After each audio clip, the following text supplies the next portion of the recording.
This week on the PGA Tour, we get your favorite player's favorite course. That's right. We are reviewing the Genesis Invitational at Riviera Country Club. Let's dive in.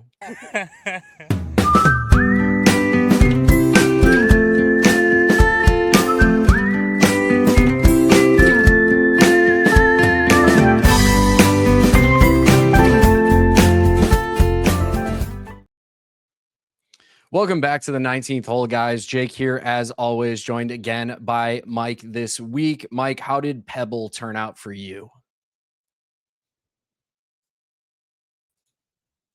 Sorry, you were muted there. Well, is it always great to see on TV? Does that tell you anything? Yep. No, I mean, I love Pebble. I mean, I'll kick this off. When I was 16 years old, my dad offered each of his kids a high school graduation trip. And when I turned 18, I said I wanted to go to Pebble Beach.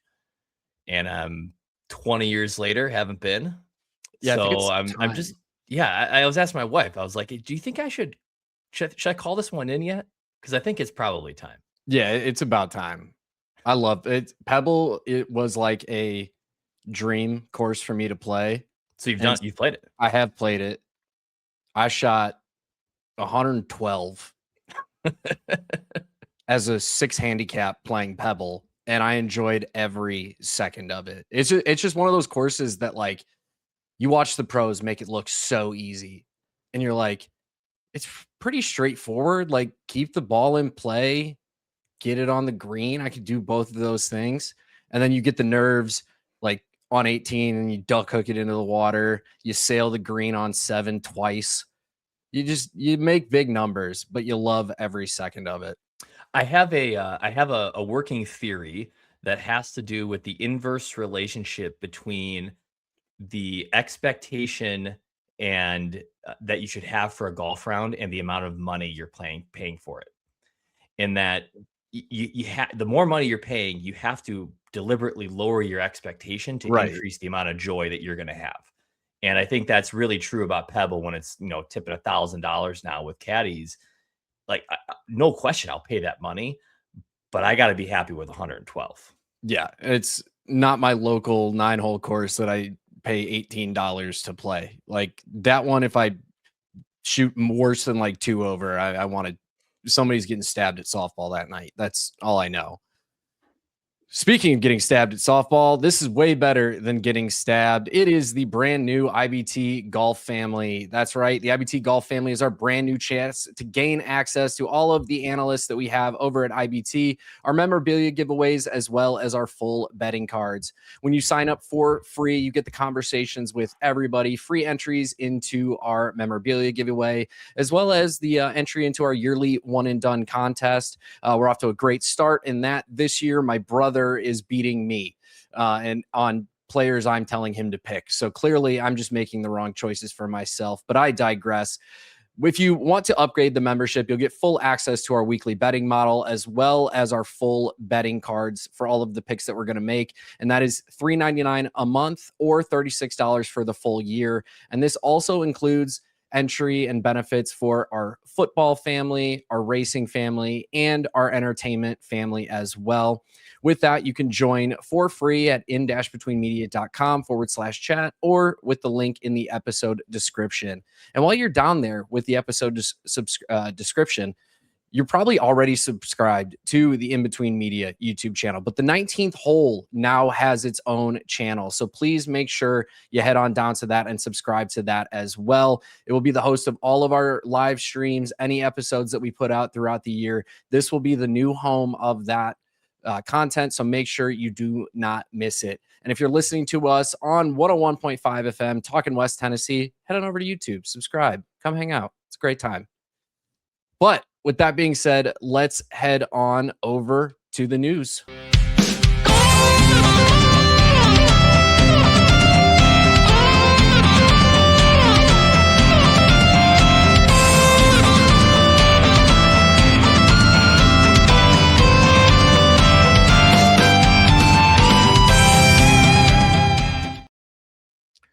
Still not a dad, still went right back to the dad jokes. We can't call, don't call it a Kim back is the best I could come up with. I apologize. This one isn't as good as the Justin Rose one was. But Anthony Kim, first professional win since 2010. We're talking about a guy that, 3 months ago was playing for a spot on Live again, and then comes out on the final day of the tournament, fires off a 63 to win his first event in 16 years. Like, I personally thought he was cooked watching the first couple of years of Anthony Kim playing on Live and just rattle off 80s like it was his job. But the dude has put in the work. He's been grinding and he got his win. When you get your first win in 15 plus years, it's got to feel pretty damn good. Let's keep in mind this was a real-ish golf tournament with really good players in it. Right. Bryson, Rahm. So like before anyone wants to go and discredit that this doesn't count for some reason, like there were real golfers in this tournament. So that is something. I'm trying to figure out, and I know you might have been in diapers the last time Anthony Kim was relevant, but what is it about him that is drumming up all this attention? Because I'm looking back, I was in college in 2008. I remember, I think he clinched the winning point in the Ryder Cup in 2008 at Valhalla. Like, I remember the swagger. He only had maybe one or two professional wins at the time, so he by no means was a superstar, but he was a personality. And shortly after that, he's off the face of the earth. And so I'm trying to figure out, like, is he any different than, any other 1, 2, 3 winner journeyman that has disappeared for a while? Or is this all built up because of his journey through addiction and mental health and like literally in the abyss, like the total darkness of humanity? And now he's back beating, John Rahm on an international golf stage. So what is it? Is it like, is there something about him? Is it the story? Is it his history? What is it? Yeah, I think it's a little bit of everything. Like I started playing golf. I'd watched golf and, played here and there, but 2008, 2009, 2010, I was, 12 to 14 in that range. It's when I really I got my own golf clubs. I wasn't just using a set of hand-me-downs. It's like when I started taking it a little more seriously and watching the tour, like he was at the time, the up and comer. He was the guy that was, there were the talks of the next Tiger Woods, psychotic. Tiger infinitely played better than the worst Tiger we've ever seen is better than Anthony Kim. But I think it was so much of that. And then just, he plays a full season in 2011. We see him play until May in 2012. And then he was just gone, just disappeared. There were rumors that, he had surgery, was trying to get healthy, had taken out insurance on his career, and basically couldn't go back to playing professional golf because of the insurance. And then we find out that it is that story that you're talking about where he suffered with addiction for so long. He's telling stories now about, playing in events in, 2009, 2010, 2011, where every other hole he's going to the bathroom to do drugs. Like that's certainly going to, make the story that much bigger. So I think it's a combination of, a guy who at seemingly his peak just vanishes, like just starting to peak even, on the rise, on that plateau up, the injuries hurt him. And then we just don't see him for 12 years. And then he comes back and it's a big story because he goes to Live. So that certainly plays part in it as well. Like that man was not going to grind mini tours onto DP World Tour, onto the PGA Tour. And I think that's the hard thing to process here is that Live, especially when they're pulling him in, needed a story. And so it comes off a lot of it as disingenuous that they're almost profiting off of the attention they're getting because they're pulling Anthony Kim, out of the depths of wherever. And of course, I think all of us look at this guy, he's shooting 85 in his first couple of times out. It's like, this ain't going to go anywhere. And so I will credit, as much as I'm not really a Live follower, but I will credit like to go from where he was last year to then making it through the qualifying series, then to come here and beat Rahm and Bryson at their own game in Adelaide, which first of all, like of all the Live events, like Adelaide is by far have the most pressure, just the atmosphere and all of that. and he gets it done. One of the hardest courses, like I don't want to say hardest courses, but like courses that give players a true test. Like we saw Rahm, I don't know if you saw it. He snap hooked one 50 yards out of bounds, and then there was some like you could tell Bryson was pissed off about where Rahm got to take his drop. So like there's clearly like it's not an easy course, and while we could talk about Live too, like obviously Brooks isn't there anymore, Patrick Reed's not there anymore, but like you mentioned, like the top three finishers behind Anthony Kim were Jon Rahm, Bryson DeChambeau, and Tyrrell Hatton, all major winners or multi-time major winners. What majors Hatton have? Major? Am I misquoting myself? I don't know. Good finish at a major. Yeah, no. Yeah. Those are by far outside of Neiman, the three best players on Live. So look, I actually came in not expecting to really have an opinion about Anthony Kim, and I think you opened it up for me to say, actually, this is actually pretty good. Yeah, it's just a cool story, and Anthony Kim, he's got his personal beliefs that he has shared on social media that I don't necessarily agree with. And I'm not talking about any of that stuff. But like when you just look at a guy who it's the same reason that like Josh Hamilton in the MLB, when he made his comeback, he had a ton of hype. Like it's the same thing, like injuries, addiction, comeback. And like this is his moment, like truthfully back, like fully in the spotlight. So it's just cool to see. And, speaking of, Anthony Kim, another guy who had not had a win in some time, especially in the United States, Collin has one very important question for us, Mike. Can I borrow your putter? Do you know the reference here? I do know the reference. And I was thinking about this because golfers are so freaking weird, right? That the equipment superstition is really funny. And so I was thinking about it, and I know we'll talk about how Collin kind of made this change, but you always keep the things like you always keep an extra putter in your trunk just so the one in your bag knows it's not a for sure thing. Right. You don't take the stickers. You ever demo a club that you end up buying, you don't take the stickers off. That club needs to know it's a perpetual demo. Like I think it's funny when you just look down at something, you try it out of fun, and you look down at something like this is gonna work. And then, but see, I tell Collin, he just keep that, whatever he was using before, keep it in the trunk. Yep. The honeymoon period is short when you put in new equipment. 100%. So for those who aren't familiar with this story, the putter that Collin used this week, it was actually the first event he has ever played with this putter. Putter has been kind of one of his biggest bugaboos of his game for pretty much his entire career on tour. And he won this putter like 2 weeks ago, playing Kurt Kitayama's brother in a friendly match back home. Kurt Kitayama's brother. Shout out, Bo. Yep. So this was a putter that TaylorMade had built for Kurt Kitayama to use. Kurt ended up not using it, giving it to his brother. Collin wins it, liked it, practiced with it for the entire week leading up to this event, and then goes out and has arguably one of the best putting performances of his career. And he's even saying, like, he's even said after the event, like, I'm not locked in here. Like, I'm not committed to this putter. But, when we talk about equipment, like you and I are, I'm a big equipment head. I'm sure you are to an extent as well. Most good golfers are. He has traditionally played a blade putter. He goes to a mallet putter, a TaylorMade Spider specifically. That's won 5 of the 6 events so far this year. It's been a consistent calling card. He's also, I think, the 4th TGL player to record a win this year. So random other fun fact.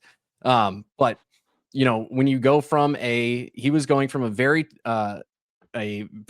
toe hang biased putter in a traditional blade with a plumber's neck. That's what I use. It works for my stroke.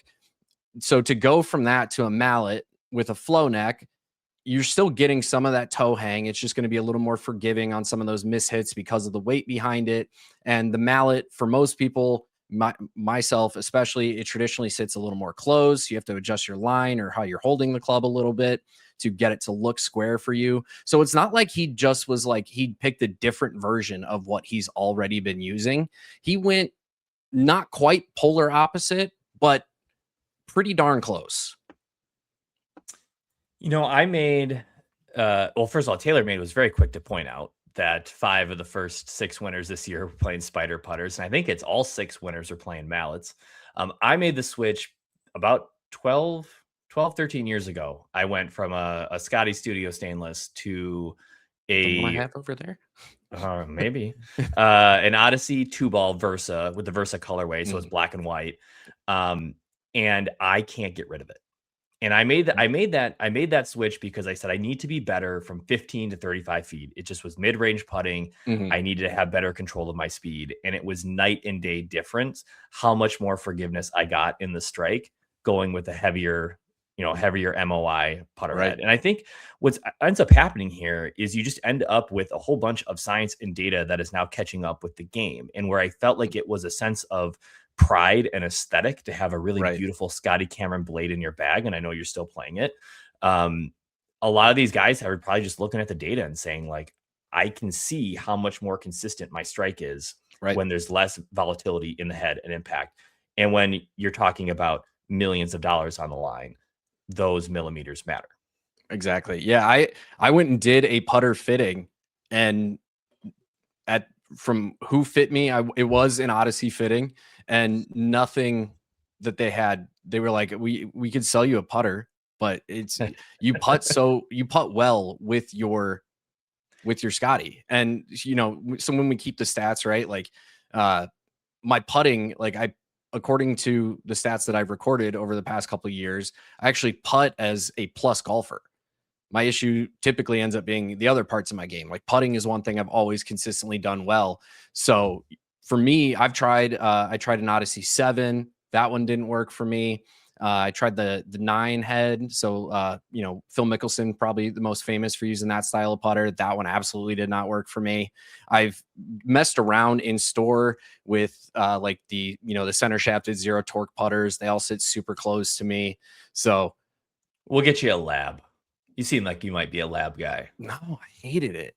I hated it so much. I do want to try the Jailbird Mini with the plumber's neck. I think that would suit my eye well, but I haven't tried it yet. But past that, I mean, Collin, great performance, 10 under par round on Saturday to play himself into the conversation of, hey, maybe this guy actually can win a tournament for the first time in years. And then he goes out and does it. He has to wait 20 minutes to take a shot on 18 because what's up, Jacob Bridgman? How you doing? I could have told you from the start. Probably should have just taken that drop in the first place instead of hitting one in the water and then taking the drop. But what do I know? He had to make it. If he makes it from the rocks, he gets into a tie. I get it. But at the same time, he knows he is not going to make that shot. Like that's when I hit the ball. If I hit the ball and it goes into a prairie, I'm taking my drop. I'm not trying to hit out of that. Like, I don't care how much money's on the line. Obviously, hundreds of thousands of dollars on the line, millions of dollars on the line's probably going to influence it a little bit more. But regardless, cool to see Collin win. The forever meme on Twitter of the Collin Morikawa get out of jail free card where you can bet Collin once without getting ridiculed throughout the year has been officially retired per the creator on Twitter. So we are back to, we can bet Collin again? I don't know. I put it, I last week or 2 weeks ago when I was on, I had him in my auto bet territory at like 45 to 1. And I was hoping for that I wanted to get down to see Collin at like 80. That's where I was hoping we get him by like the Players or the Masters, but ain't going to happen now. We got him at 65 to 1. Can't be mad at it overall. Nope. But that is enough of that. Let's get into this week's tournament. So let's head on over to the Caddie Notes.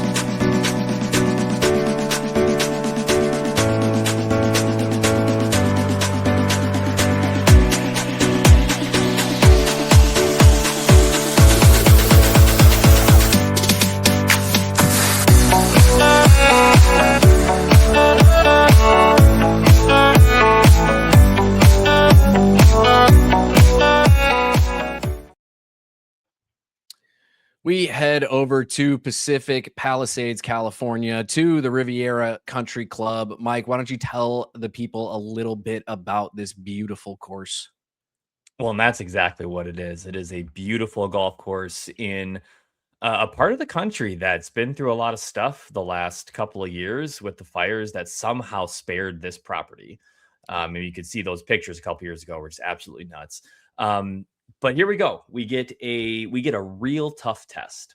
And what we love about courses that we get to go back to year after year, or sometimes twice a year, is that we have tons and tons of data, and the golf course becomes very familiar to viewers. So there will be a lot made of the 10th hole as one of the classic drivable par fours in the game, with plenty of, plenty of risk reward, but not necessarily risk in the traditional sense of hitting it in the water or a particular hazard, but just really trying to figure out the right spot to come to a very tricky green from. So there'll be plenty of virtual and live viewers posting up to look at the 10th hole. But I've enjoyed watching this golf tournament from a Northern Trust Genesis Invitational over the years, but also we've had U.S. amateurs here. I remember a Doug Gim, Doc Redmond showdown several years ago. So you get a lot of famous golf that's taken place on this golf course.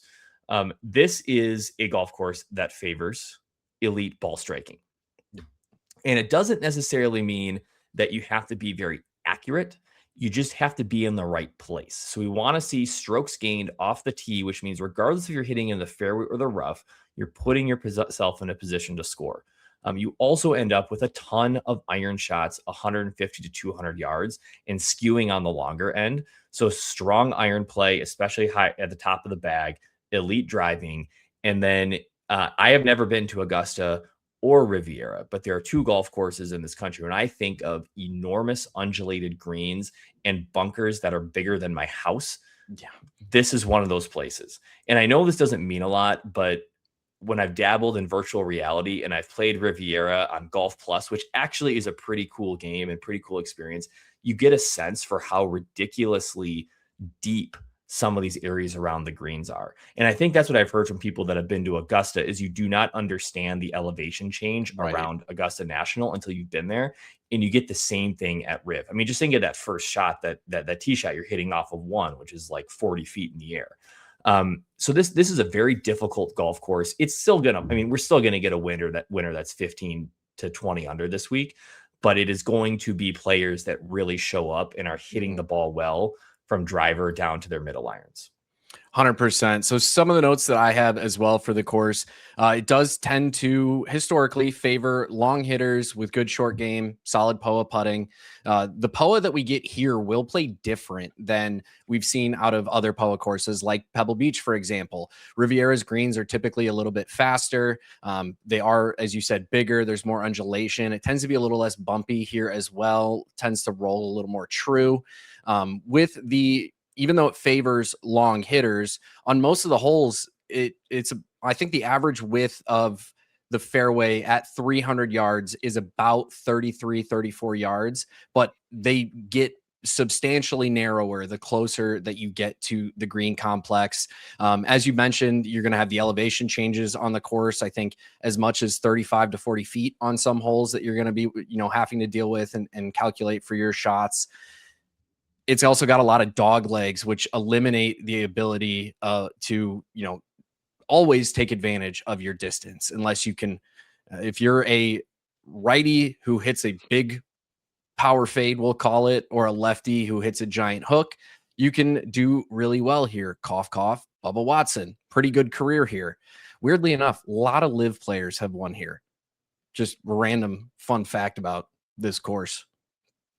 But with that, since 2015, it has either been last or second to last in driving accuracy every single time.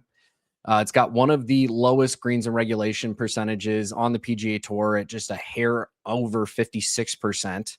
As you mentioned, 75% of approach shots are going to come from 150 and out. It's top 5 for most missed putts, both inside and outside of 15 feet. Feel like there's an easier way to say that. You just have the most missed putts at this venue than you typically have at other ones, and then heavily bunkered. So you're going to see a lot of that come into play. So you're going to see some increased importance on scrambling just due to the low greens and regulation percentage, an increased need for the sand save percentage with all the bunkers that come into play.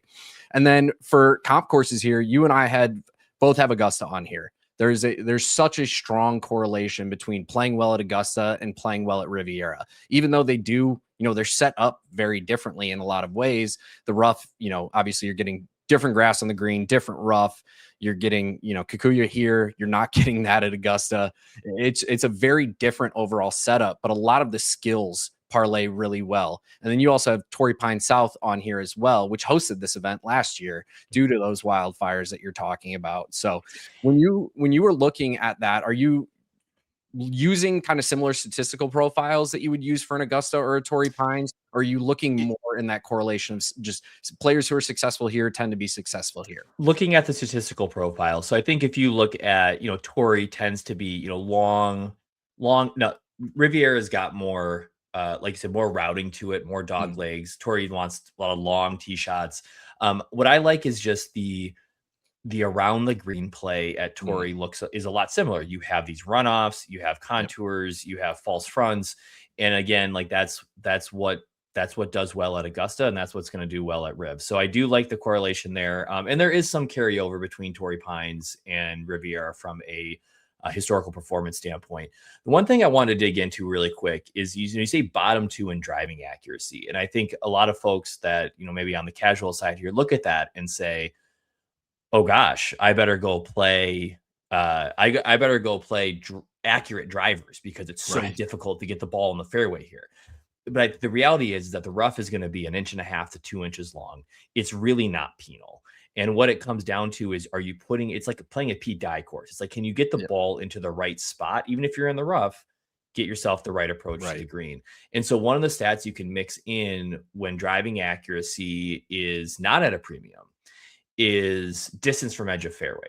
I want guys that are not afraid to miss the fairway. I just can't have guys that are missing it by 30, 40 yards. Right. And so I'll take lower accuracy, but tighter distance from edge of fairway. 100%. And that's where I used my preferred driving stat this week was good drives gained, because that takes into account the secondary shot that you leave yourself and how successful you are on approach there.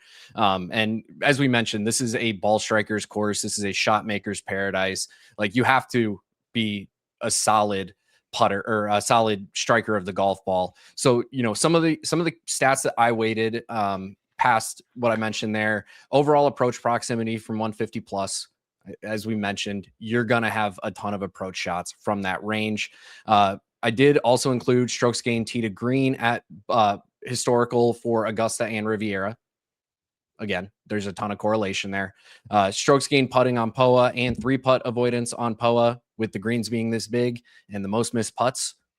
Every single one of them counts. So you don't want to get 3. And then, like I said, I included scrambling and sand save percentage in there as well. Did you include anything kind of separate from that? I don't think so. I think that pretty much, I do have some other things that I can't, I'll save for when we get into the picks. Putting, you said pole putting. I got putting inside of 10 feet. And particularly, so putting inside of 10 feet on POA, which is kind of a crapshoot. You're going to hit bumps. You're going to miss short putts. And it just is going to come down to, are there guys in the field that just figure out how to get the ball in the hole from close in on bumpy greens with lots of variance? Right. There's a couple of names that I pulled out that I think are interesting in that sense.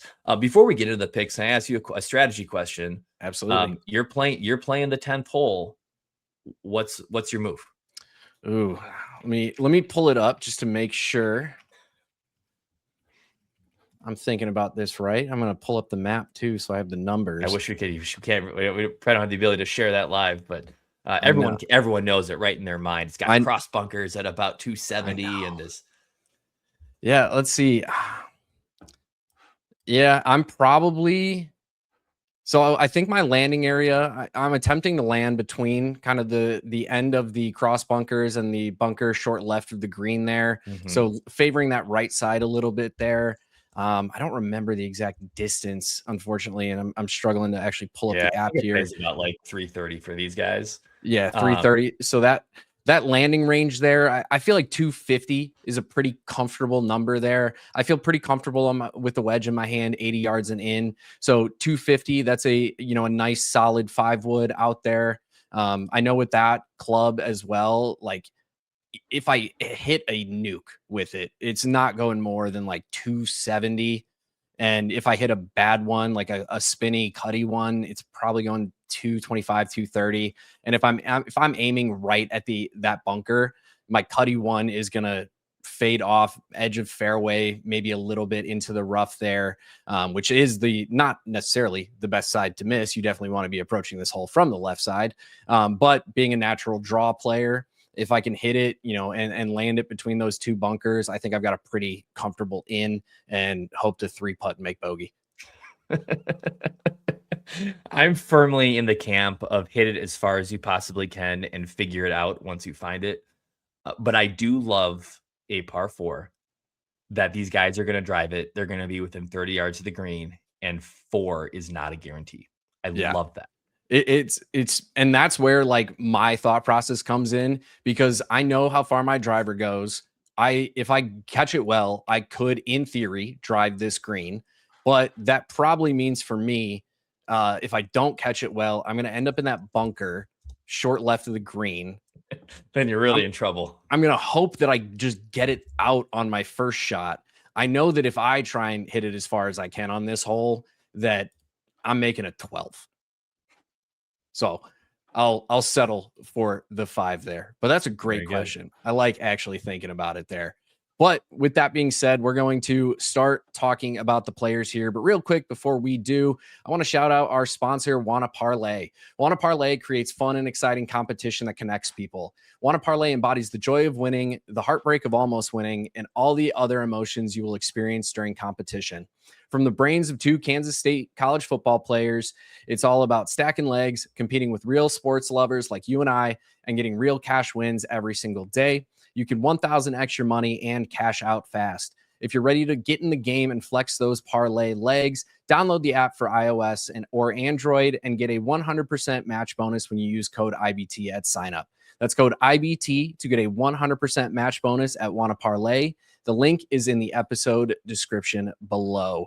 And let's just get twirling and get on over to the Club Twirls.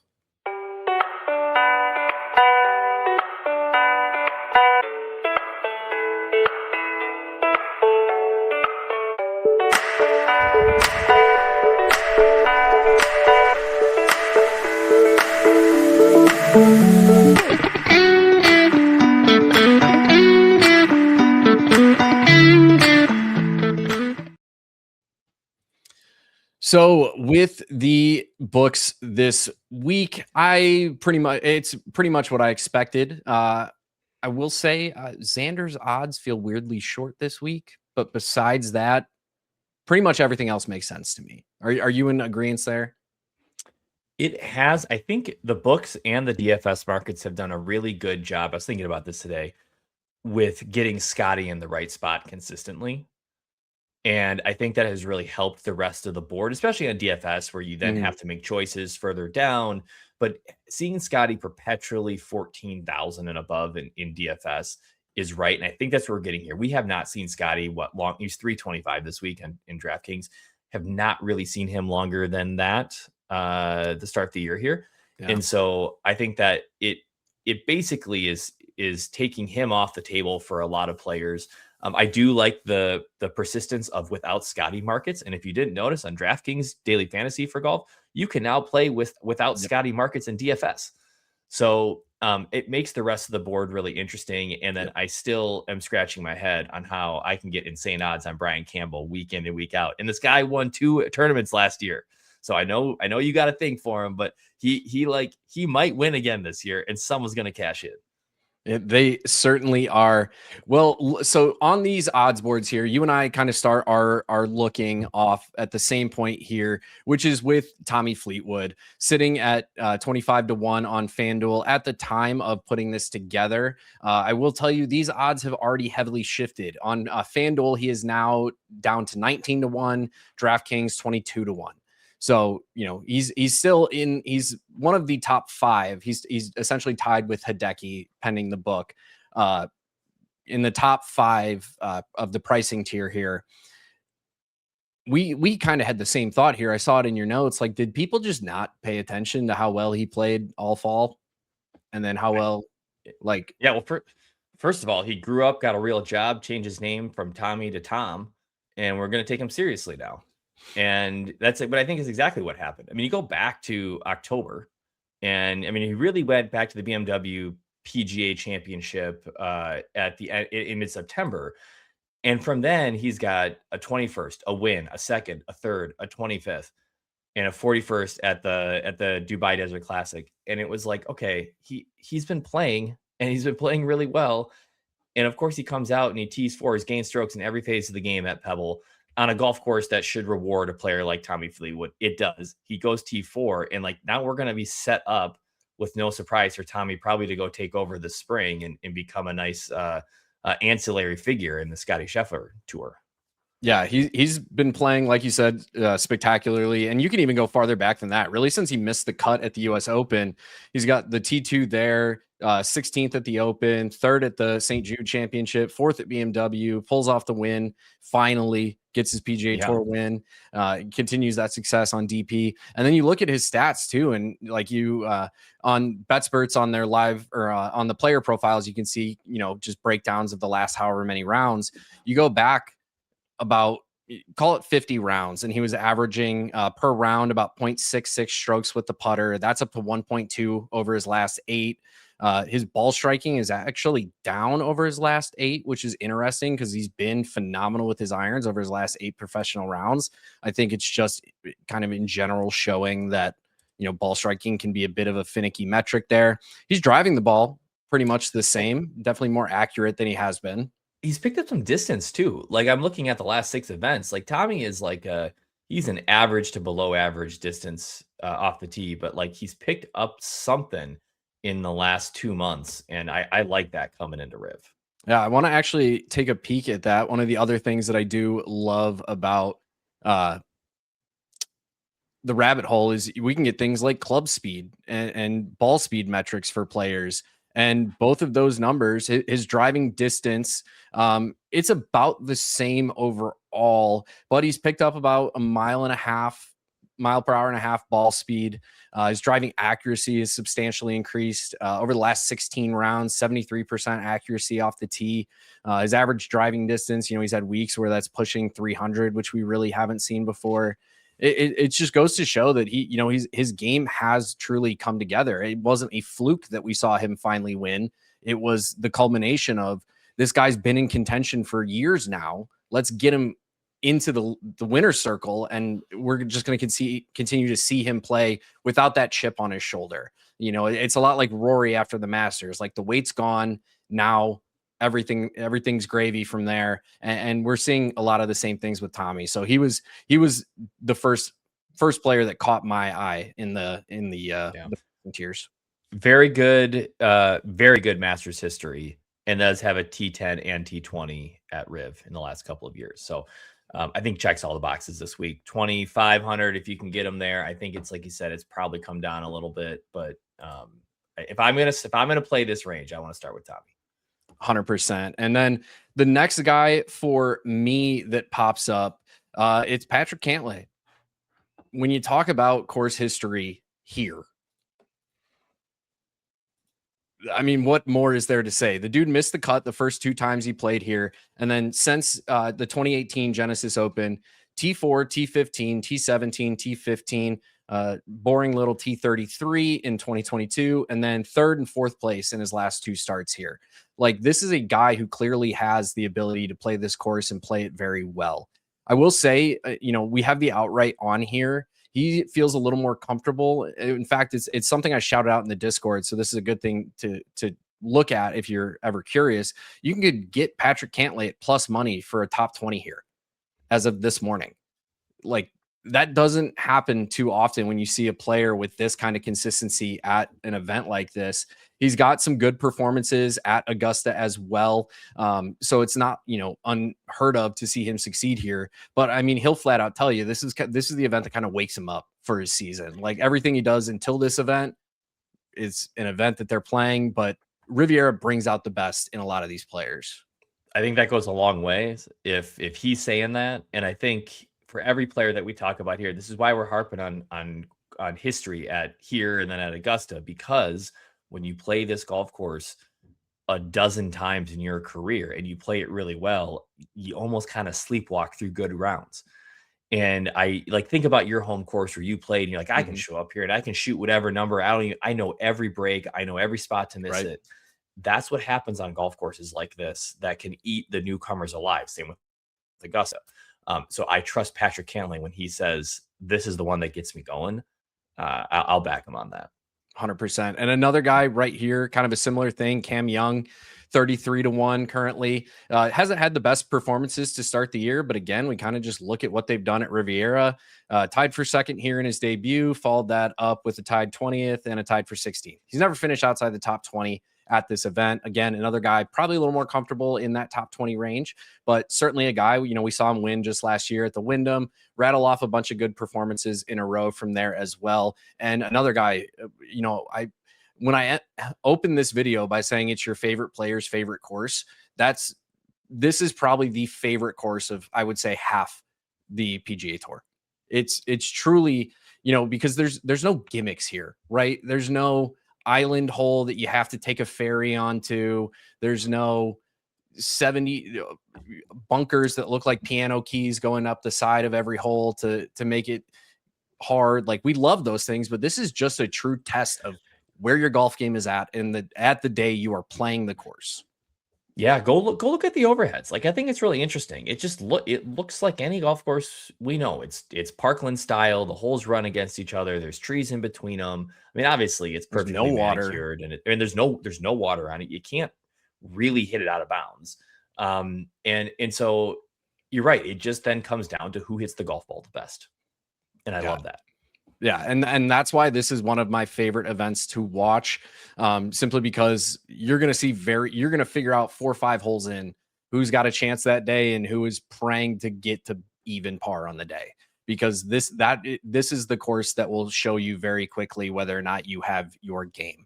And I think, Cam Young's game here, he's also got 2 top 10s at the Masters as well. So he's got success at Augusta. I'm going to like that. And I'm going to take advantage of that. On this golf course, we will get to the next pick. Do nets on the driving range, what do those do it for you? Or are you just totally like, if it's got a net on the driving range, I don't want anything to do with it? Well, around here in Illinois, most of the ranges that have nets on them, I can't hit driver. They don't want you to hit it over the net. So I hate it. I just love Torrey's got nets on the driving range. Riv's got nets on the driving range. I think it's charming. I don't mind it in general. Like, if I go somewhere and they have a net, like, am I going to be upset? No. But at the same time, like, there's a course 4 minutes from my house that I will never practice at because I can't hit driver there. And I'm going to hit my driver when I'm practicing. I'm not going to not do it. It's the best club in my bag. So I got to make it work. Yeah. Next up here, we have Viktor Hovland. We have him outright. Important note there. For once. Oh, I thought that was a Norwegian accent. It might be. Maybe that's what Seth was going for when he created this for me. But how do we not get water wings, Vic, in the image here? If it was me creating these banners, I was swamped today. I had to do some stuff after work, so I didn't get to create them. I had to have Seth make them for me. I should have requested Swimmies, Viktor Hovland, for the picture here. But Hovland, another guy who I like. His odds have already shifted as well. You can get him at 42-1 now on DraftKings. Odds that I personally enjoy much more than some of the other books, where he's as low as 28-1 over at Caesars. So definitely, again, a guy that you want to shop around at. But another guy just with great course history here. Another guy never finished outside the top 20 at Riviera. T5, T4, T20, T19. Good performances at the Masters. Didn't play his best at Pebble, but prior to that, a string of 7 straight top 25 finishes between the PGA Tour and the DP World Tour. Like, there's a lot going right for his game too. Obviously, like I said, Pebble didn't work out so great for him. T58th, not a great week for him. But with a lot of these guys, like, because of the history that they have here, this is a course where you could come in having missed 6 straight cuts, but if you play well at Riviera, you can continue to play well at Riviera. Totally agree. And honestly, with the water rings bit, there's really only 2 directions guys who are putting water rings on the driving range go. You either go deeper into the hole they're in, or they're going right to the top? I'm going to put my money on the top. Another guy who's bounced back as of late that's in the running for me is going to be Rickie Fowler. Rickie, a lot of things going really great for his game right now. 3 straight top 20 finishes to start the year. 5 straight if you include the FedEx St. Jude and the BMW Championship back in August for him. Before that, he took a break. He's the antithesis here. He doesn't have the greatest course history here. He's got some decent history at Augusta. He's more of I think his game is all coming together at the right time for him. He's been struggling with his wedges, which has been, the thing holding him back the most thus far this year, but he's gaining distance again off the tee. He's hitting it in the fairway more consistently, putting up good numbers there. So he's a guy that I'm willing to take a shot on especially now that it's at 45-1. All right. Well, I finally get to start. I get to start where I really want to start my card now. Yes, you finally get to start where you really want to start. Where I really want to start, because if I'm not going to play Tom Fleetwood, to me, I'm starting with Harris English this week.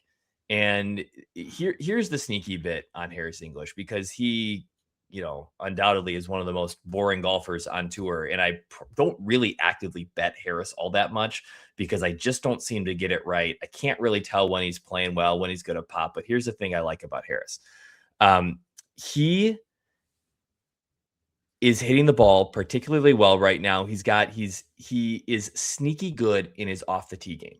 And we think of Harris English as being a short, accurate driver with not a lot of speed in his game, but he's done a few things recently to pick up some yards, and he's hitting the ball actually pretty long. His last 2 times out at Riv, he was 7th and 12th. And so he's got a little bit of history here. And he's playing pretty well in the already. He's got 3 top 30s. And like I said, I think he's got something going off the tee that can help him at least crack the top 10 this week.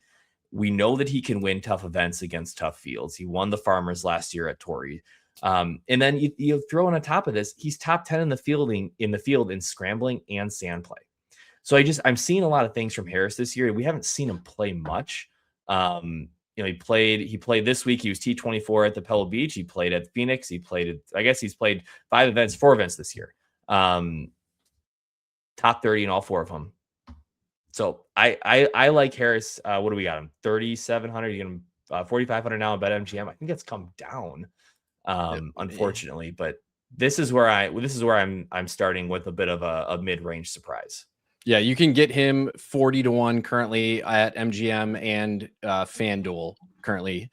And another thing that you mentioned, top 5 in the field over his last 36 rounds, putting on POA within 10 feet. Top 5 in the field. That's pretty good. We like that. So kind of like I was talking about with Rory, looking at a player whose game has really come together in a great way to start the year for them. Jake Knapp is a guy that I am all over once again. I don't want to say I was early on Knapp in his career. If anything, I was late. I don't trust swings that look that smooth. It feels flippy. Something about it I don't like. I could watch it. I could watch it all day. I've only had to watch one golf swing the rest of my life. This is the golf swing I would pick. He's certainly up there. And he's playing some phenomenal golf to start the year. 4 straight top 12s, 3 straight top 8s. And when you look at what makes his game so good so far, he's top 10 in the field in strokes gained off the tee. He's 12th in the field in good drives gained. He's 16th in strokes gained around the green. He's 2nd in scrambling. He's 1st in the last 36 putting on POA. He's 2nd in bogey avoidance over his last 24. Those two are the reason why you bet Jake Knapp this week. He's doing nothing wrong. And a semi-correlative stat that I found after I ran my model was par 5 scoring. The last 3 winners of this event at Riviera have essentially played the par 5s at 10 under for the weekend. And he's 5th in the field in par 5 scoring. There's just a lot about him that makes a lot of sense right now. He's so close to getting that win. The putter kind of held him back at Phoenix. You could say the irons or even the driver held him back a little bit at Pebble last week, but his game fits this course so well. And I'm going to be all over Jake Knapp, and he's probably going to be my most rostered DFS player this week. Awesome. So you've got your anchor now. We got to get your anchor in here. who plays this course well, people who hit the ball far, people who are now on live, and Australians and people and Pacific Islanders. Exactly. If I could have put that in the stat model somehow, I don't think Rabbit Hole has that. Could I choose nationality of player? It does not, but it should add it because you can bet that on DraftKings. That's how I made most of my money last year. Yeah, there's like 2 places, and it's Torrey and it's here, and what's the linking thing between Torrey Pines and Riviera? Kikuyu grass. And that is the predominant grass in Australia on a number of the golf courses there. And so there's no reason why someone like Adam Scott has not just annihilated this golf course over the years. Even going back, I mean, his career has been so long, but he's got 2 wins here. Once as the Nissan Open, once as the Genesis Invitational. Pretty much 15 years apart. Yeah, 15 years apart. Pretty much a top 20 every time he tees it up here. And so if I'm picking my favorite Australia, New Zealand player this week, I'm picking Adam Scott. Minwoo Lee is also in the similar price range and has not nearly the same history here or at Augusta. And frankly, hasn't done much other than surprising to finish second last week at Pebble. So if you want to ride a guy that has got the hot hand right now, Minwoo Lee kind of turned a corner, but what do we say this whole time? Guys who may not have any form, they come to this golf course and they play well. I'm going to lean Adam Scott here, especially if I get a little bit of a price bump too at 50 to 1. Yeah, he's actually going off at 55 to 1 on Caesar Sportsbook now. And Minwoo, his best odds are about 4,500. So you're definitely getting a benefit to going the way of Adam Scott this week. Couple of guys, one guy that you and I are certainly both interested in this week, Max McGreevy, getting him 160 to 1. A guy that I was not expecting to sit at 11th in my model when I ran it, but I'm not mad about it. Pretty similar. I mean, you want to see a guy when you run a model like a mixed condition model like this, you want to see a guy in that 100 to 200 range that's just doing a couple of things you're really anchoring your model to, that you say, okay, I have no problem going and laddering this guy because I can get plus odds all the way to probably top 40, frankly, for McGreevy. But the things that stuck out to me, it's kind of the same. It's the same Jake Knapp stuff. It's like he may not be the elite iron player that we're looking for, but he's got some of the intangible, the ancillary stats that are really interesting. Bogey avoidance, 3-putt avoidance, putting inside of 15 feet on POA, putting inside of 10 feet last 36 rounds on POA. I think he's a guy that, like, if he gets in the mix, maybe he's not duking or beating out Scotty Scheffler down the stretch, right, but I like him to find top 10 this week just because he's got some of those intangibles to keep him in and on a tough course.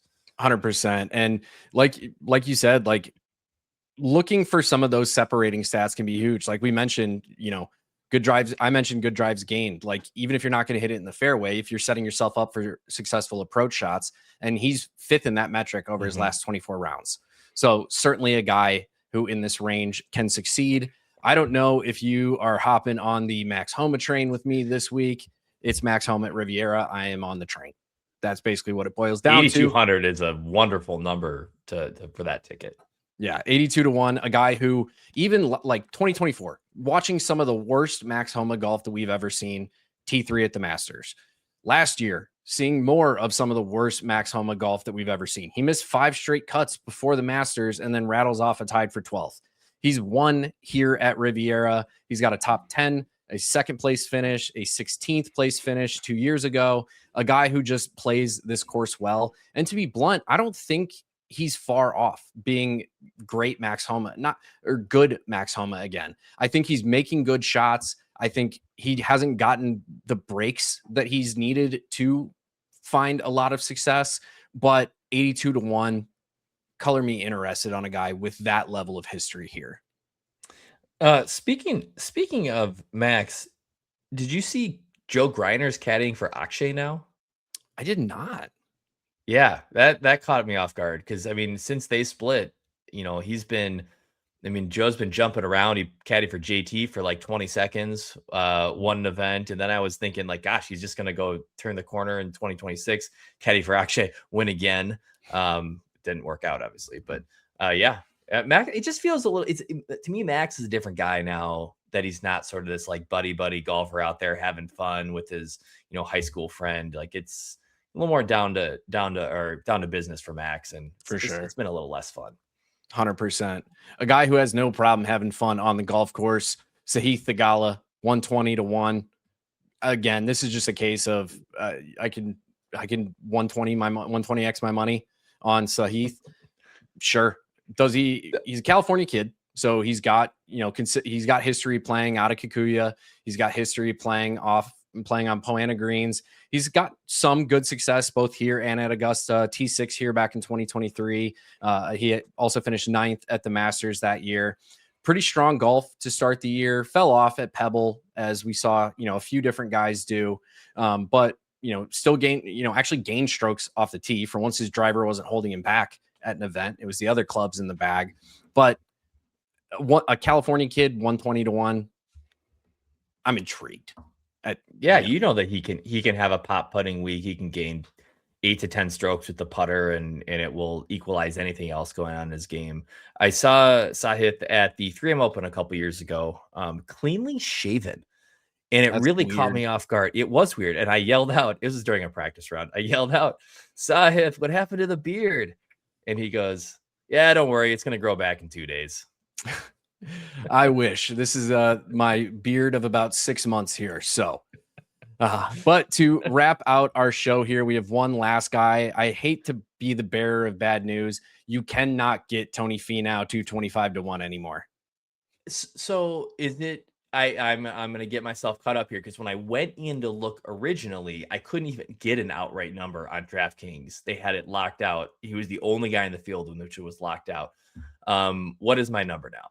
135. 155, 135. Okay. So here's the deal. I typically don't bet guys where I'm holding a Calcutta ticket for the season on, because I'm going to make enough money if Tony Finau finds a way to win this week. But who led the field in putting at Pebble? Tony freaking Finau. Of all people.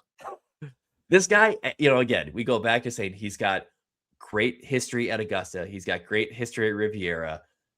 He has played the par fives extremely well, as you just talked about, at Riviera over the years. If he's going to come off probably one of the best putting performances of his career, at least the last couple of years, hey, just have like half of that roll over to Riviera and we're in business. And it's even, we talk about it coming off of this great performance too. Over his last 24 rounds putting on POA, he's 7th in the field in strokes gained. So something's going on. So that's working for him. He's also 6th in the field in par 5 scoring average over the last 36 rounds. He's top half of the field in overall proximity, 150 plus. There's makings of a good Tony Finau week. It was more fun at 225-1, but 150-1 is still a nice number for Tony Finau. Yeah. Plenty that's still giving you, 8-9-1 for a top 20 ticket. Yeah. So the upside is certainly there with all of these guys, but that is the end of our show this week. Mike, remind the people where they can find you. Well, I'm here, IBT. Also Reading the Green on Twitter or at Mount Coes. You can hit me up. I'll talk golf and betting. Awesome. And you can find me on Twitter at Parry_FF. Again, a reminder, the 19th hole, we now have our own YouTube channel. So make sure you subscribe to that with notifications on, like the video, talk to us in the comments as well. Let us know who you're betting. Let us know why you hate that I'm betting Tony Finau again. I'm going to keep doing it until it works. I swear it's going to work one of these days. But that has been the 19th hole, everybody. And we will see you all in the next episode.